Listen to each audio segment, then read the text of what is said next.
Bom dia, muito bom dia, está no ar o Jornal do Boris. O Jornal do Boris é um sobrevoo pelos principais acontecimentos do Brasil e do mundo a partir das primeiras páginas dos jornais. Temos hoje, na abertura do jornal, um fato a lamentar: a morte do extraordinário ator brasileiro Francisco Cuoco. A imprensa lhe dedica espaços consideráveis, a imprensa brasileira, mas Francisco Cuoco tem um significado muito maior que as homenagens que lhe tributam. A vida de todos nós foi pautada por uma presença de Francisco Cuoco na melhor dramaturgia nacional, especialmente nas grandes novelas, nos momentos das grandes novelas da TV Globo. Ele esteve em outras emissoras também, esteve na TV Tupi, novelas onde ele revelou toda a sua capacidade, todo o seu brilho como ator. Ele nos deixa aos 91 anos, faleceu no Hospital Albert Einstein ontem. A família não revelou as causas da sua morte e o enterro deverá ser ainda hoje, um enterro reservado para a família. Então, descanse em paz, Francisco Cuoco. Também temos que registrar hoje, às 23 horas e 42 minutos, então às 11h42 da noite, começa oficialmente o inverno. Começa o inverno hoje, às 23 horas e 42 minutos. A previsão do tempo avisa que na segunda-feira, no Sudeste, eu não tenho previsão para os outros lugares, em São Paulo poderá chegar uma onda de frio com muito vento. Então, esteja atento na segunda-feira com a possibilidade da região metropolitana de São Paulo de muito vento. Falando em chuva, vento, Rio Grande do Sul continuou assolado por chuvas. Dizem que cerca de 90 cidades gaúchas estão atingidas por essa catástrofe que se repete no estado gaúcho. Imagino que os serviços de socorro, atendimento médico, hospitalar, etc., estejam mais experientes que na vez anterior, quando a população foi pega de surpresa pelas enchentes, pelos transbordamentos de rios, e espero que desta vez o episódio tenha sido tratado com a devida inteligência e as possibilidades técnicas que a ciência, a tecnologia nos oferece para minimizar esses impulsos, né, da sociedade, que muita gente acha que grita pela intervenção humana, desumana, né, que faz com que a natureza responda dessa maneira violenta. Vamos aos principais fatos do dia, com os jornais nas suas primeiras páginas. Está aqui a manchete do Estadão: Irã tenta acordo com os Estados Unidos. Trump adia decisão de atacar. E aqui em cima a fotografia é a vitória do Botafogo ontem sobre o PSG, né, nos Estados Unidos. Daqui, Botafogo supera PSG e coloca o Brasil acima da Europa. Com o gol de Igor Jesus, o Botafogo superou o PSG, atual campeão da Champions League, e carimbou 100% de aproveitamento nesse campeonato que acontece nos Estados Unidos. Aliás, o Globo deu uma... Desculpe. O Globo deu uma belíssima foto, como deu também... O Globo tem 3 fotos da primeira página excepcionais. Olha aqui uma foto de Francisco Cuoco.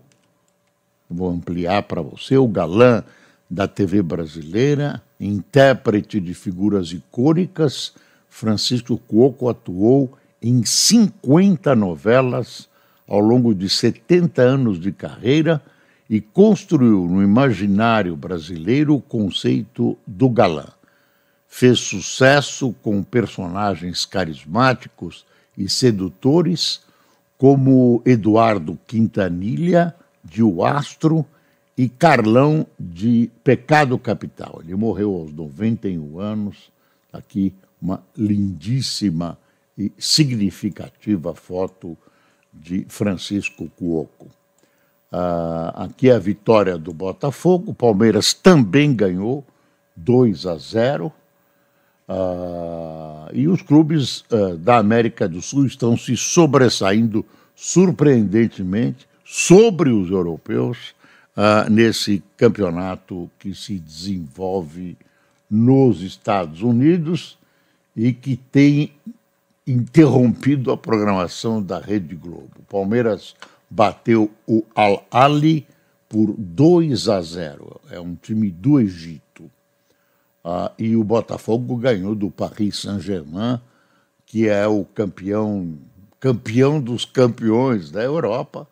Foi uma vitória apertada, difícil, e reacende as esperanças de que o futebol brasileiro não esteja num nível tão baixo como se imaginava. Tem uma outra foto, fé nas ruas de São Paulo. Olha aqui tá vendo? Olha aqui uma foto de São Paulo. Ontem a Marcha para Jesus reuniu diversas congregações evangélicas em São Paulo e teve a presença do governador Tarcísio de Freitas, cotado para disputar as eleições presidenciais de 2026. Também era aniversário dele, foi comemorado o aniversário dele. Ele, embora católico, ele tem a mãe dele era evangélica, então ele tem uma relação mais tranquila, conhece bem a maneira de comportamento evangélico, né? E também ele teve uma observação a respeito dele, que ele se abraçou à bandeira Israel, ele se cobriu com a bandeira de Israel nesse momento complicado para Israel. Israel, você sabe, é um país que tem uma preferência especial do povo evangélico. Está atado a previsões da volta de Jesus, etc., etc., segundo os preceitos de vários setores evangélicos. Mas realmente essa foto revela, o dia foi bonito em São Paulo, revela a presença especialmente da juventude, né, que a impressão que se tem é que a juventude se volta mais para a religião nestes tempos do mundo todo, e essa presença foi notada. Ontem a televisão mostrou com clareza o que aconteceu nessa marcha. O prefeito de São Paulo também compareceu, o Lula preferiu não ir. A gente não pode afastar a hipótese de que essa presença de políticos, pode haver uma ou outra exceção, tem um significado eleitoral de tentar conquistar os corações dos evangélicos, que representam uma força eleitoral considerável, especialmente no Rio e São Paulo, mas em todo o país. É um setor, um setor religioso em crescimento, um setor em crescimento e que, por exemplo, o PT não tem conseguido conquistar. O PT não tem conseguido conquistar.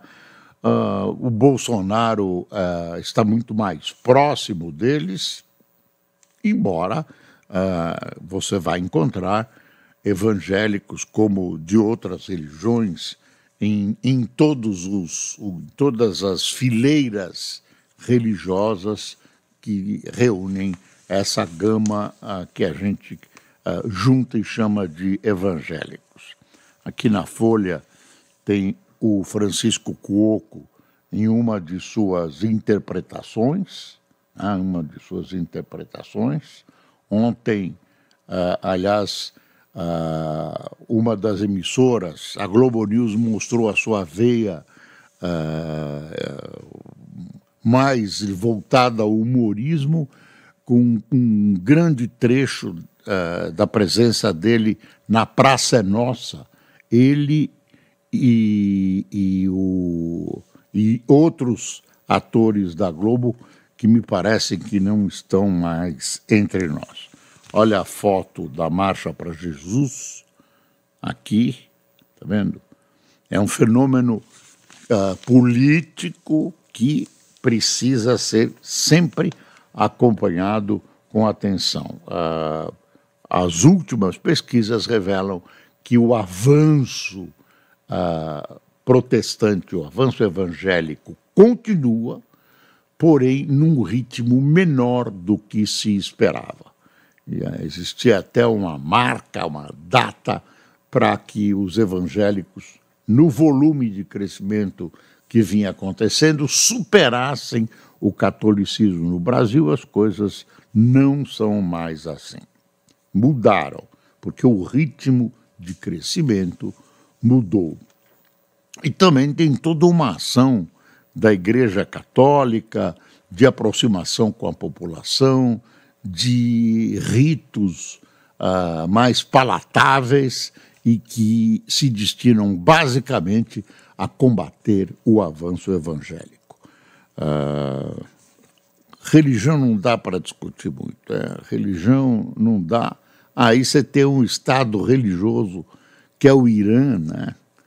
O Irã é uma teocracia, né, governada por religiosos, com a cabeça religiosa muçulmana, né, uma das vertentes muçulmanas. Eu não sei, com todo respeito, eu não sei se isso é positivo ou negativo para o Irã. O Irã era, até os anos 70, um país governado por um rei, Reza Pahlavi, chamavam de Shah, o rei. Ele foi derrubado por um golpe de Estado, tem gente que chama de revolução também, foi um golpe de Estado, e assumiram os ayatollahs e transformaram o Irã num país em que mulheres são punidas por mostrarem os cabelos, porque não pode isso, não pode aquilo, enfim, o comportamento tem que ser um comportamento de pureza, como o Alcorão vê a pureza, com restrições gravíssimas, né? E muito, muito, muito longe das democracias ocidentais. Olha, só o Estadão diz que o Irã tenta acordo com os Estados Unidos. Isso é nos bastidores. O departamento, a Casa Branca informou ontem, não foi o Trump, foi a assessora dele, que o presidente deve esperar 2 semanas para decidir se ataca ou não ataca o Irã. Os preparativos estão sendo feitos, quer dizer, tem um deslocamento de tropas, né? Tem sinais, os sinais são evidentes de que os Estados Unidos podem atacar o Irã e se envolver numa guerra que não se sabe para onde pode caminhar. Por enquanto, Rússia e China mantiveram certa distância, criticaram a invasão. Imagine a Rússia para criticar uma invasão israelense, depois de fazer o que está fazendo na Ucrânia. A China também mostrou as suas preocupações, são aliados do Irã, o Brasil também, infelizmente. E a gente percebe que os Estados Unidos preparam-se para essa invasão, mas ainda o presidente não tomou a decisão definitiva. E agora a gente fica sabendo que há uma reunião de bastidores diplomáticos, quer ver aqui no Estadão, Teherã teria acenado pela flexibilização da questão nuclear. O presidente americano Donald Trump deve decidir nas próximas 2 semanas se os Estados Unidos participarão ativamente dos ataques contra o Irã. A informação foi repassada pela Casa Branca, citando chance de negociações em futuro próximo. O enviado especial dos Estados Unidos para o Oriente Médio, Steve Witkoff, está em contato com autoridades iranianas. O chanceler do Irã, Abbas Araghchi, teria informado que Teherã poderia flexibilizar a questão nuclear se Washington pressionasse Israel a acabar com a guerra. Bom, tudo isso é verossímil, mas a gente não sabe se é verdade. Pressionado o Irã e também enfraquecido desde outubro, suas defesas aéreas, por exemplo, estão totalmente enfraquecidas. Derrubou até agora, pelo que se noticia, apenas um drone e nenhum avião israelense. E então o Irã se imagina fazendo um tipo de acordo que pelo menos suspenda os ataques israelenses às suas cidades e especialmente às suas instalações nucleares. Ontem, Israel continuou bombardeou uma instalação considerada superada, tecnicamente superada, mas que pode ser, se necessário, restabelecida. Parece que atrasou bastante as possibilidades do programa nuclear, da confecção de uma bomba pelo Irã. O problema da entrada dos Estados Unidos em relação ao programa nuclear, você já deve ter ouvido isso, é uma montanha abaixo da qual, a partir da superfície do solo, você tem 80 ou 90 metros de profundidade, extremamente protegidos, e nenhuma arma que Israel possui hoje conseguiria furar esse obstáculo e atingir as instalações nucleares do Irã que lá estão. Os Estados Unidos têm essa arma, os Estados Unidos têm essa gigantesca bomba capaz de destruir ou de alguma maneira danificar essa usina, vou chamar de usina, essa fábrica nuclear do Irã. O Irã atingiu um hospital, isso nós noticiamos ontem, os jornais estão destacando hoje, ontem não houve tempo para esse destaque. Israel tem aquela retórica, vamos vingar, o Ayatollah abre as portas do inferno, Israel ameaça matar o Ayatollah, os Estados Unidos dizem que vetaram essa... Aí a gente não sabe. Jornalista não está acompanhando a guerra em loco. Jornalistas ficam em hotéis, escritórios das agências de informação jornalística, de agências de imprensa, e ficam recebendo de segunda e terceira mão informações daqui e dali. Você imagina que não há filtros, são impregnadas por wishful thinking, como se fala em inglês, desejo, né? Pelas vontades dos litigantes e pronto, não tem mais nada que eu possa transmitir para você do que está acontecendo neste momento lá no Irã. Resumo da ópera: ninguém sabe o que vai acontecer. Eu acho que nem nos Estados Unidos. A impressão é que os americanos, além desses contatos normais com o Irã, são normais em ocasiões como essas, avaliam quais seriam as consequências políticas de uma entrada dos Estados Unidos nessa guerra. Será que outros países entram do outro lado? Será que será desencadeada a Terceira Guerra Mundial? Tem gente que acha que essa presença americana pode desencadear uma nova grande guerra. Então não se sabe, não tem previsão possível, não tem previsão possível. Estamos muito distantes de que você pode conjecturar, pode acontecer isso, a China pode, a Rússia pode, aqui, ali. Você pode, que é o que os jornais, um monte de professores que aparecem na televisão ditando regras e tudo isso, mas, por enquanto, é imprevisível o que possa acontecer. O que é perigoso, né? O que é grave. Um engano aí, uma atitude irresponsável. Bom, tem aqui o Noticiário Nacional, a Folha, está aqui, é a manchete da Folha, olha. Gasto sob Lula III cresce em ritmo de quase o dobro da arrecadação.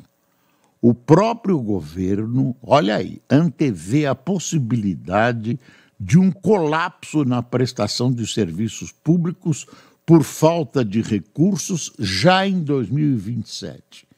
A previsão era que isso ia acontecer mais tarde, mas já estão adiantando. O governo tem um pensamento, se é que se pode chamar isso de pensamento, de que alguns gastos não são gastos, são investimento. O Lula gasta a rodo, estão aí as emendas parlamentares, o parlamentar não abre mão das emendas. Inclusive, a dificuldade do pagamento dessas emendas está provocando uma debandada nas bases lulistas no Congresso, muita reclamação, e continua gastando. Quer ver o texto? O texto é assustador, viu? Mesmo com o aumento substancial da arrecadação federal no terceiro mandato de Lula, do PT, o ritmo de gastos do governo é de quase o dobro daquele registrado em suas receitas. O padrão tende a se manter em 2026, ano de eleições presidenciais, e de onde se espera maior leniência no setor, levando à possibilidade de um colapso da máquina política no ano seguinte, que é 2027. Quer dizer, é óbvio, ano eleitoral, clama-se, né, eu não me lembro, acho que foi a Dilma que disse, vamos ganhar de qualquer maneira, vamos fazer qualquer coisa. Eu me lembro uma frase do falecido governador Quércia, quebramos o Banco do Estado, mas ganhamos a eleição. Umas coisas assim. Quer ver? Tem os números aqui. Neste ano, a arrecadação federal prevista é de 2.318 bilhões de reais. No mesmo período, as despesas da máquina pública cresceram 344 bilhões, é o crescimento, devendo atingir um total de 2 trilhões dos 415 milhões. Resolveria o seu problema, hein? Esse dinheirinho resolveria o seu problema. A trajetória prevê déficit primário de 0,77% do PIB, um sinalizador da saúde financeira dos países, ponto. Interromper isso está por trás da tentativa do governo de elevar receitas, como no caso do IOF. Claro, em vez de reduzir, aumenta a receita, né? Aumentar a receita significa você, eu, todos nós pagarmos mais impostos. E você fica feliz de pagar mais impostos. Agora mesmo enfiaram jabutis nas contas de luz, vai ter o aumento de luz porque enfiaram no projeto uma flexibilização em direção às usinas térmicas, o que vai fazer com que o governo despeje mais dinheiro desnecessário nesses setores e, como resolve, aumentando as contas de luz.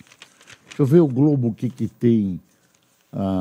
Quadrilha de Minas enviou 1.000 ilegais para os Estados Unidos. Coiotes atuavam em Bugre, no Vale do Rio Doce, e agenciaram 1.003 adultos e crianças para entrarem ilegalmente nos Estados Unidos. Esquema recém-descoberto pela Polícia Federal movimentou 62 milhões em 6 anos. E esse pessoal agora está ameaçado, né? Guerra ameaça a sobrevivência do regime do Irã. Esse é um dos temores no governo inteiro, né? E as oposições, o herdeiro do rei, está todo mundo excitado com a possibilidade da volta ao poder em Teherã. Deixa eu ver o que tem mais. Está aqui o valor que eu não mostrei ainda. Estados e municípios já respondem por 80% do investimento público. A expectativa é de alta mais forte dos gastos estaduais em 2025 e 2026, com a proximidade das eleições. Dinheiro em caixa e efeito de operações de crédito. Gastar. Tem um monte de coisas, as questões dos julgamentos, o Xandão. Não sei se vai dar tudo. Mensagens indicam Braga Neto como figura central contra as urnas, afirma a Polícia Federal. Quebra de sigilo de delação põe em risco benefício a Cid sem afetar provas de trama. Ou seja, ele pode perder a delação premiada, mas o que ele denunciou e que depois foi comprovado, vai ser mantido. O pessoal do Bolsonaro quer anular tudo. Vamos ver o que vai acontecer. Olha, que me perdoem os bolsonaristas que me condenam sempre. O Bolsonaro está estrepado. A não ser que surja alguma coisa nova e tudo. Ele está se preparando, inclusive. Quer ver, Michele turbina PL Mulher para consolidar liderança e causa racha bolsonarista. Michele seria uma candidata ou a presidente ou a vice, fala-se numa chapa junto com o governador de São Paulo. Olha aí, Mota atua para destravar emendas de comissão e montar base. Enfim, tem muita coisa sobre essa questão. E tem um editorial aqui, Juros a Perder de Vista, que é o editorial da Folha de São Paulo, sobre a subida de juros. A Folha não é contra, o editorial, claro que não dá para eu contar o editorial inteiro por você, mas o editorial, ele lamenta que tenha que se subir os juros.